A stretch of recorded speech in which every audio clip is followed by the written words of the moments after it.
Hello and welcome to another episode of Mercurial Gems. I'm V. I'm Jen. And today we're continuing our sister sign series and we are doing Gemini and Sagittarius.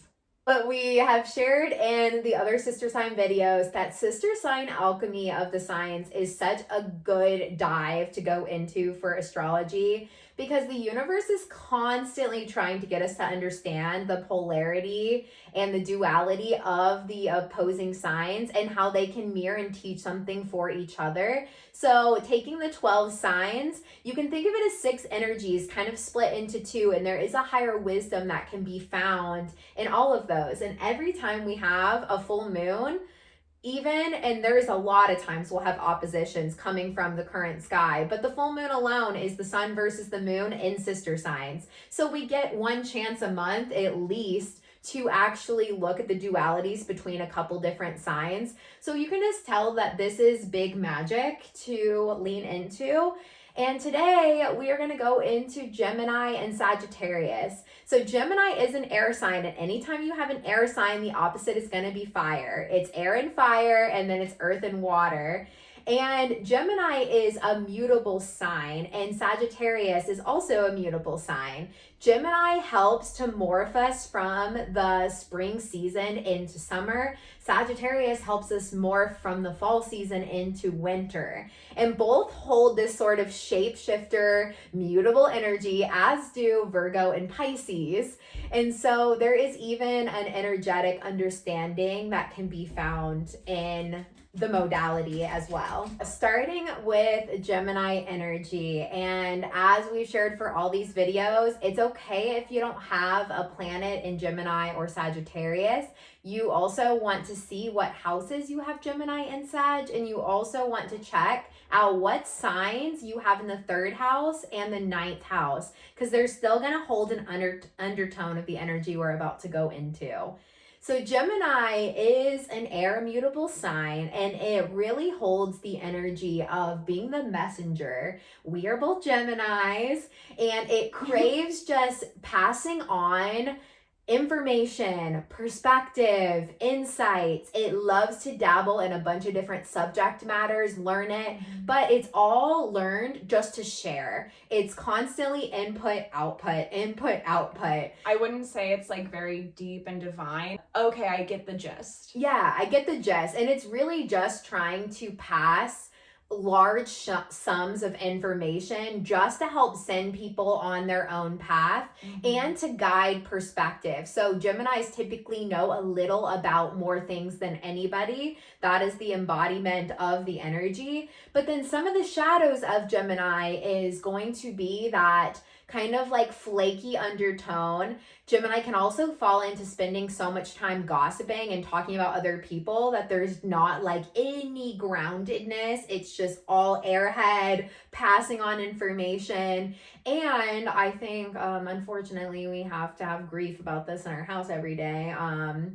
Our president of the United States at this time, it has very strong Gemini, and sometimes you're just blabbing to talk and you are not even realizing how much you contradict yourself. So Gemini can get lost in so much of the talking. When you talk so much, you're no longer hearing the words come out of your mouth. You've gone too far. Yeah.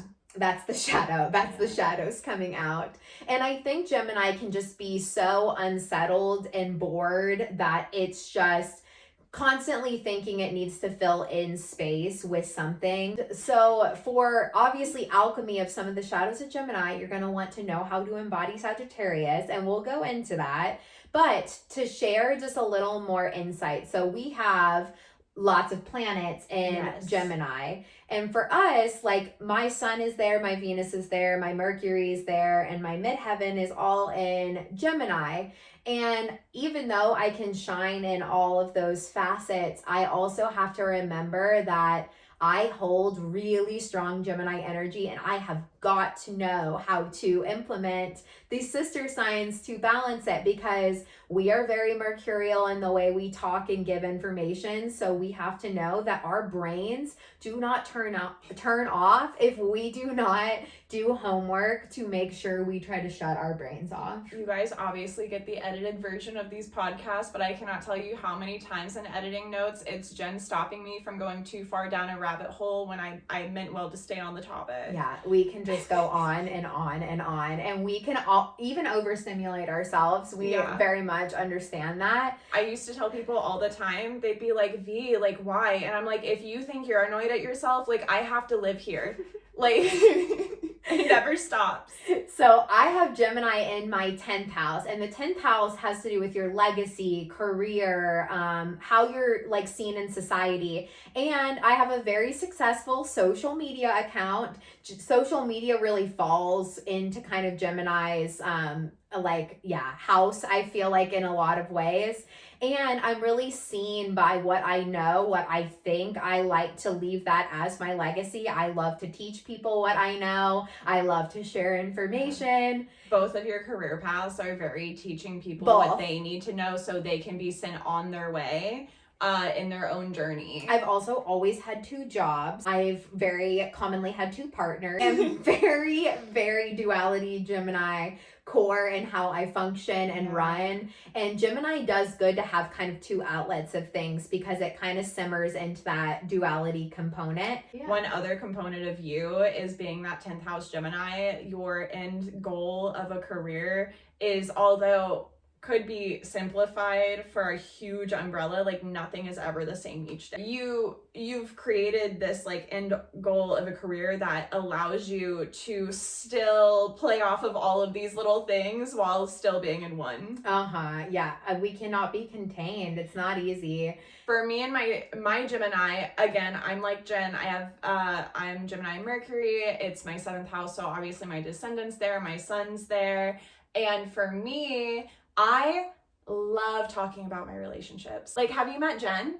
Hi, this is my partner, Jen. I know you think I'm cool, but wait till you meet Jen. Feed is constantly into complimenting my brain. Loves I love a brain.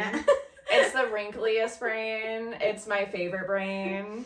And for me, that manifests in partnerships. Like, you love to be like just intellectually stimulated. You love to verbally process with your relationship. So we do lots of yap time. In our Taurus episode, we talked about how I've stayed in relationships that didn't necessarily feel good. But let me tell you that my Gemini 7th house, once I realize I'm bored, I'm over it. I'm done. I'm on to the next thing. I also have been poly for 8 years because like I understand that like we all get bored sometimes, and like I don't know if you're gonna have like, you know, like what, who am I to stop you from being engaged in your environment, you know?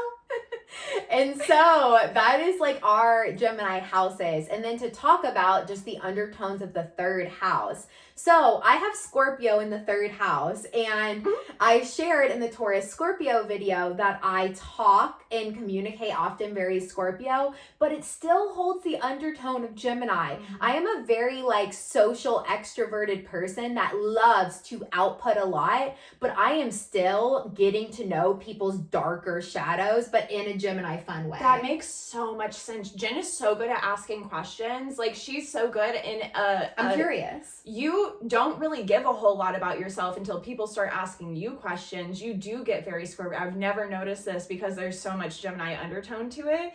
But like for me, and my 3rd house is Aquarius and Uranus. So I get extra weird about it. And I do the same thing you do, just with a different font. So my Aquarius comes out very Geminian in the way that I say some kind of unhinged things just like real casually, and then I move on, but I left that nugget for the rest of the class to chew on. Yeah, you also talk like very Gemini fast pacing, but you're also talking about how we're like the fall of society is happening, what we need to do for humanity, like very Aquarian, like how we can do better. And I have the facts to back it, like an Aquarius, whereas like Gemini doesn't, we talked about that earlier, like doesn't always have like the whole picture. When I talk, I like to know I know everything I need to know before I go into this conversation. Yeah, so look at your third house and like see if you can play with that blend. But talking about the opposite, so let's go into Sagittarius and how you can alchemize some of that Gemini energy. So Sagittarius is a mutable fire sign, and it really holds themes of the bigger picture, being optimistic, craving honesty, leaning into wisdom, and it holds the undertones of respecting the various wisdoms that can be found in cultures throughout the world. It's not focusing on just the immediate environment like Gemini does. It understands that there is ancestors at play, there is deities at play, there is cultural like depth to the land that we are a part of. Like it knows how to not get stuck and to zoom out and know that there is even more wisdom than just what you can pick up in a textbook. It trusts like a deeper thread.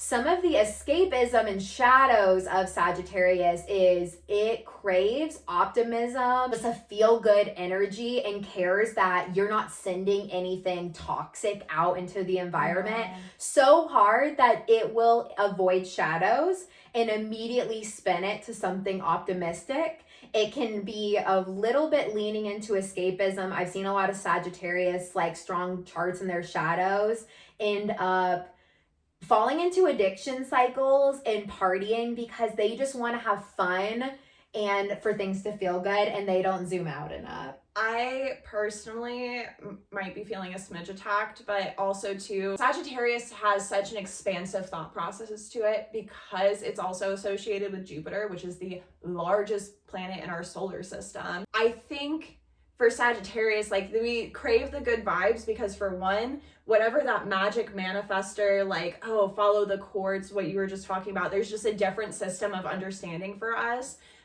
For me, it's literal visual chords that light up and tell me like, this is the best and highest path for you. But like, if I lean too much into the not positivity, like I lose track of those chords really easy. It gets more mangled. So it's just like this, like overabundant mindset. Yeah, and I think the reason you can fall, I've seen Sagittarius fall into like really hard partying, is they think like, oh, I can't get stuck in the negativity of my mind. I need to like be around fun and feel good, or I'm going to manifest some terrible things into my reality. But then you start to miss that you're not actually having fun and you don't actually feel good. Yeah, it's riding highs. It's riding highs, and it's missing the beat just a little bit. And I've seen Sagittarius too. The second something doesn't feel good, it can be read as a sign, and then you can run away. So probably one of the top signs to be an escape artist and skirt right out of there when they maybe didn't need to, and they could have done something a little more detail oriented and in the immediate environment. Gemini,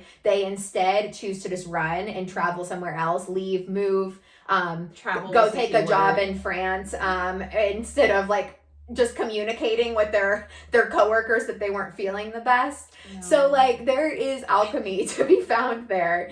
And for me, so thinking of my Sagittarius house, just to give you like a little bit of a blend, Sagittarius is my fourth house, and for me that is like your homes, your roots, your family.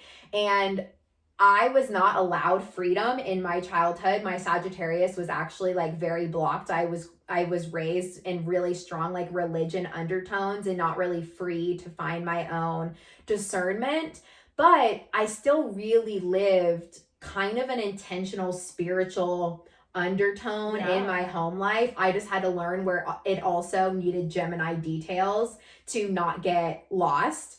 I escaped creating a home for myself for a very long time. I moved a lot with that Sagittarius, and I think instead of ever finding roots and getting comfortable, I would leave. So I have had to work so hard on finding the wisdom of the land that I am on, belonging a little bit more, and inviting just like a sense of freedom around what home means, but not always necessarily moving or running away to the next thing or thinking the grass is going to be greener somewhere else. For me, Sagittarius is my rising, so we kind of talked about this in the Aries video, but Sagittarius is in my first house. I also have Jupiter on the ascendant, so it just comes out very, very loud in my personality, on top of the fact that I have so much Gemini. So this like sister sign combo, I feel like, is probably the loudest in my energy. For Sagittarius, I would say that my sense of self was a little bit of a runawayer. Like growing up, I was in a house that like I didn't really get to have a sense of self. I had to play per environment.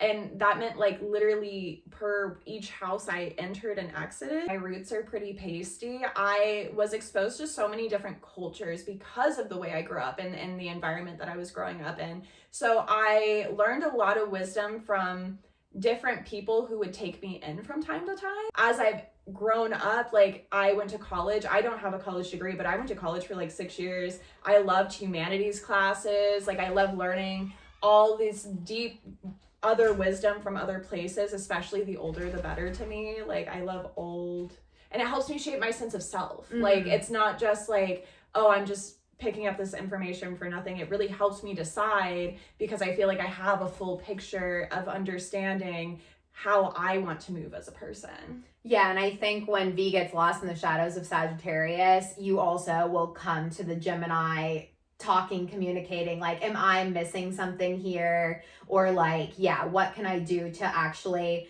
what I see as like the actual duality of Sag and Gemini is the ability to zoom in and zoom out. So like Gemini is so zoomed in and Sagittarius is so zoomed out, and you have to know how to balance that like camera of perspective and angle to make sure you're actually getting the cohesive wholeness.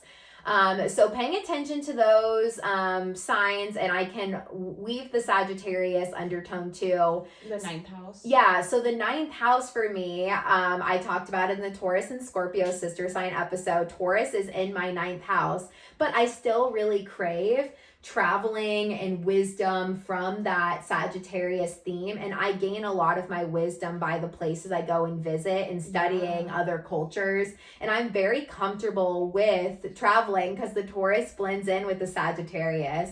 So you can always look at your third and ninth house and add that extra little weave of wisdom. If you comment below any of the Gemini and Sagittarius stuff you find in your own chart, we are happy to help give you a few lines on what we see and notice in that. And hopefully this helped you understand the sister signs of Gemini and Sagittarius a little more. We will see you in our next episode. Thank you for listening. Bye.